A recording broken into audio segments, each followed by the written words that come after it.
He lost control of his truck, swerved over my lane. The 9 wheels of the truck rolled over my car. Don Piper died instantly. They did all the tests they had at their disposal and determined that I was deceased. But in reality, his new life was just beginning. I was driving along a highway one moment, and the very next moment, a fraction of a second, I'm actually standing at the gates of heaven. 90 minutes later, a passerby witnesses his miraculous return to life. I think his actual words were, "The dead man is singing." Well, that's not something that, you would typically hear. And so, well, you just think, it's air escaping from the lungs. We've checked in, we've run all the tests. We're medical professionals. We know a dead body. Today on Life Focus, the man who went to heaven and back. Heaven is a buffet for the senses. It is a sensory explosion. All the sights that we have here, that we see. If I'm standing on the rim of the Grand Canyon and I'm looking at the sunset, I'm thinking, this is just awesome. Heaven is a million times more beautiful than that. In the late 1980s, Don Piper, a busy pastor and father of 3, might have been cynical when people described their experiences after being declared clinically dead. But he never doubted the reality of heaven. I knew it was breathtakingly beautiful. I knew that it was eternal. I just didn't see how a person could really die and go to heaven and come back and talk about it. But all that changed one rainy day in 1989. It was here at the Veterans of Foreign Wars Memorial Bridge north of Houston that Don Piper died. People need to know that heaven is real, and I had a chance to see that. His chance came after attending a pastors' convention at Trinity Pines Conference Center, several hours north of Houston. The journey began with a small but fateful decision. That day I paused at the gate and really just decided to go a different route. Don's new route headed south on Texas Highway 19. It was raining, cold, the windshield wipers are going. At 11:45 a.m., he approached the long and narrow Memorial Bridge. And I couldn't see beyond the end of the bridge. I had a 110-mile-an-hour impact with a big truck. I never saw the truck. There was no reaction time. The 2 vehicles collided head-on. I was driving along a highway one moment, and the very next moment, a fraction of a second, I'm actually standing at the gates of heaven.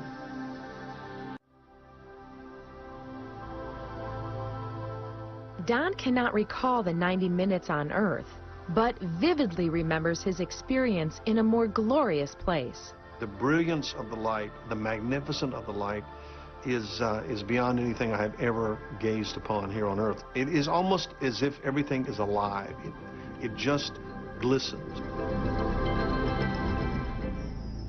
Several other vehicles were involved in the accident. The truck rolled over the top of Don's Ford Escort, crushing his body. My internal organs had really been crushed. The roof of the car collapsed on my head, and I had been bleeding from the ears and the eyes and the mouth and nose, which were all brain damage signs. The arm was basically in the back seat. I mean, those were very apparent injuries. The dash came across both of my legs, just kind of like a guillotine.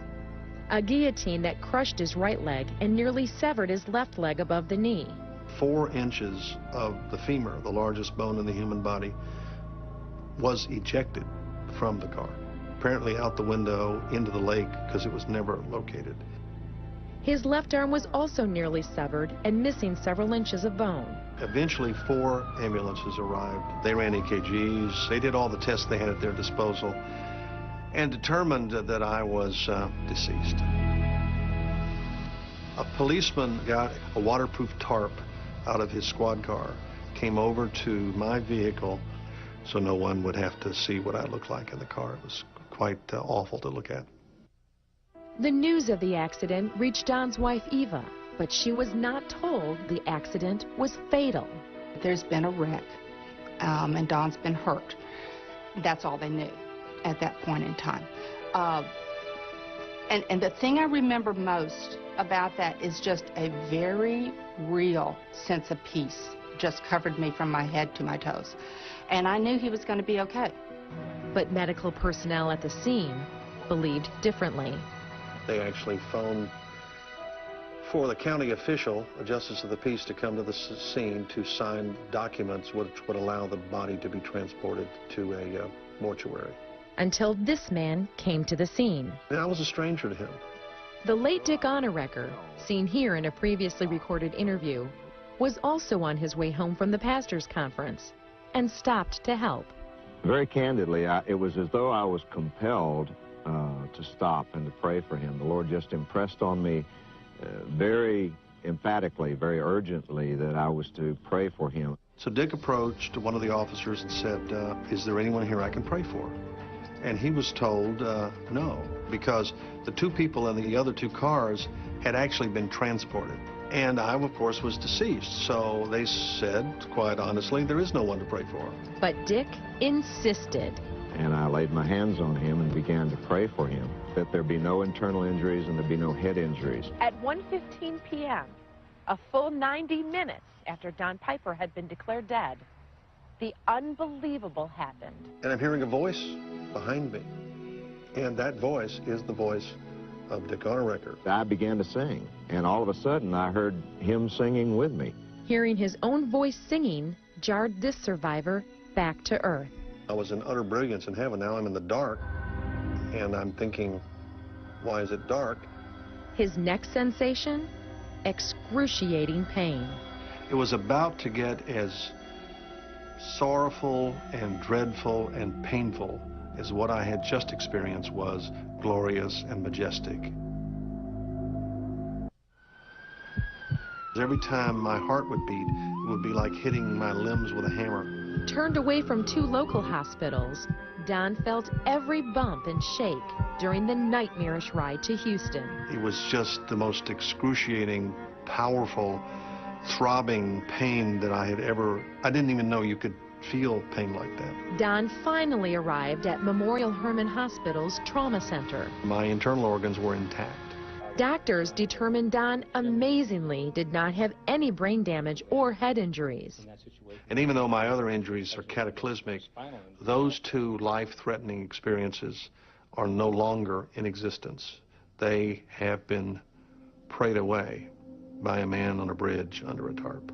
When I saw him in the emergency room, he was being evaluated by numerous other doctors in addition to me.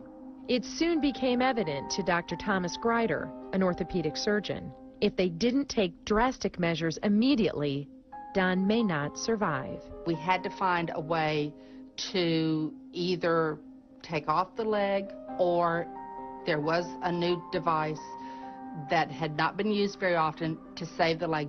The experimental device, called an Elizarov frame, had rarely been used in the United States.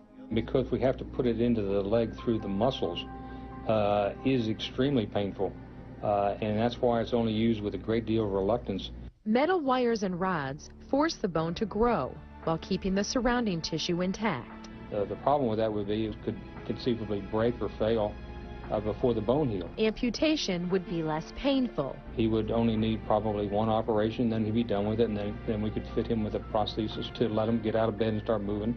Eva made the difficult decision to try the Elizarov frame. There was no guarantee that it would work, but at least Don would have his leg. If you can imagine taking an ice pick and just kind of burying it into your leg to the bone and then moving around it, I had 30 of those on my left leg, and I had 12 of them on my left arm. There are many times while Don was recovering that he was angry with me for giving that permission, because it was just excruciatingly painful. I never went to sleep for a year. I just, I fought it, and I strained, and then I would find myself unconscious. I just passed out. Ultimately, Don endured 34 painful surgeries. I wanted to go to heaven on a minute-to-minute basis. I never wanted to come back from heaven. I still would prefer to be there than here. His yearning turned into heavy depression. That was my scariest time. That was when I guess my faith did waver a little bit, because Don wasn't trying. And that's so unlike him. He's so determined, and he had quit. It was a dark period, a very, very dark period. Two things really seemed to overwhelm me, a sense of what I saw and lost, and a sense of what I might ever do that mattered. It was just too much for him, and I'd fuss at him, I'd cajole, I'd plead, I'd whatever, and he didn't want it. He would just literally turn his head. He wouldn't talk to me. And that was rough. That was very hard. And people were nice, and they were thoughtful, but no one would ever make the statement, "You're going to be fine. You're going to walk again." For a year and a half, Don kept his heavenly experience to himself. I didn't want to share it. I felt like it was a sacred secret. My advice to him was, you're going to have to be comfortable with sharing this experience. I would suggest you pick a couple people that you know, that you trust. Reluctantly, Don trusted in David Gentiles, his best friend for over 30 years.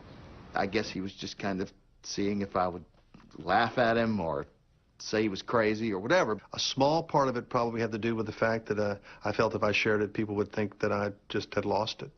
Don slowly revealed more details of what he witnessed during the 90 minutes his body lay lifeless. I heard angels more than saw them. And what I could hear was the beating of their wings. And so it was just an awesome presence of the angels, and they're everywhere.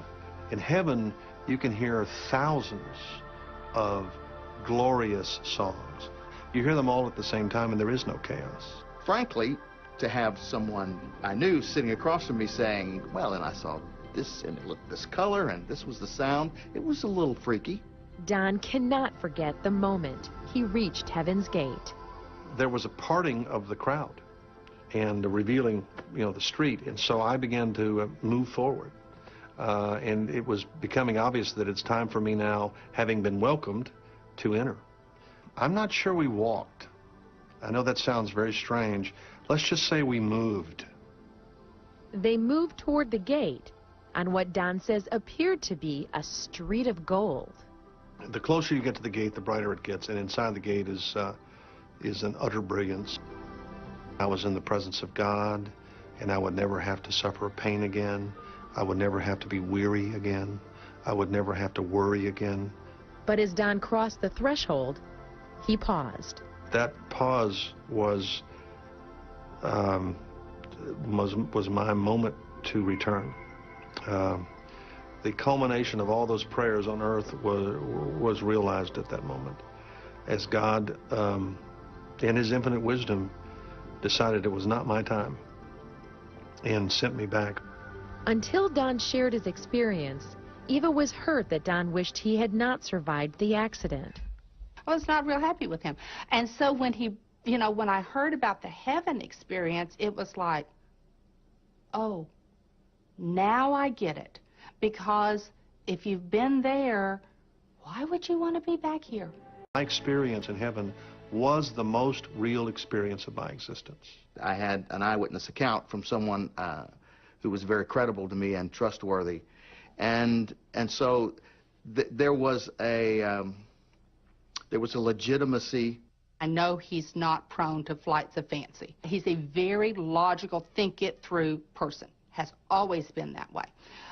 So when he talks about things that he experienced in heaven, I know that they're real. As real as heaven is to Don, others who have died and returned describe another place, one that is dark and dreadful.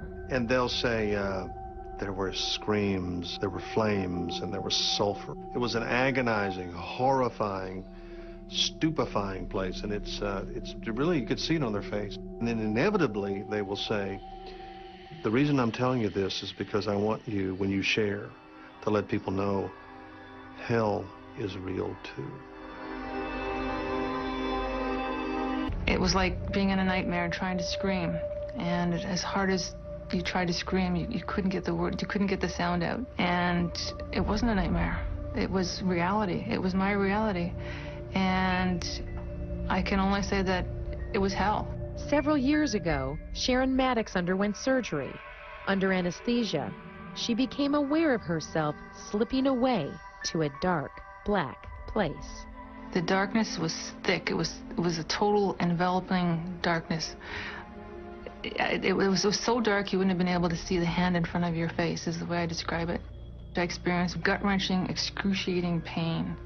It was so unbearable. I don't even have the words to describe how it felt. There's also an urgency about life and death. You know, when you've had a big truck hit you when you're only 38 years old and your life ends, and then you've been given it back, but it's a different life. You're mindful of the fact that we're very fragile. Spending time with his family is more of a priority now. Way to scratch. Yeah. What do you think about that? He was always a good family man, but I think he takes more time and more pleasure out of enjoying his family and making sure that we really do spend time together. You know what? It made me feel right at home, because I was home. Heaven is home. Today, Don travels worldwide to share his story with an eager audience. I had to find a way to take the mess that I had found myself in and turn it into a message. If God can resuscitate a dead guy in a red car, he can give you a better life now and a better life in the world to come. Are you ready for that? How much lingering pain do you still have today? Quite a bit. Still in almost constant pain, Don walks with difficulty, and his left arm doesn't turn normally. But more than anything, he yearns for something more. I have had enormous privileges and joys here in life since I returned. Watched all 3 of my children graduate from college. I've had the privilege of walking my daughter down the aisle, but I'd rather be there.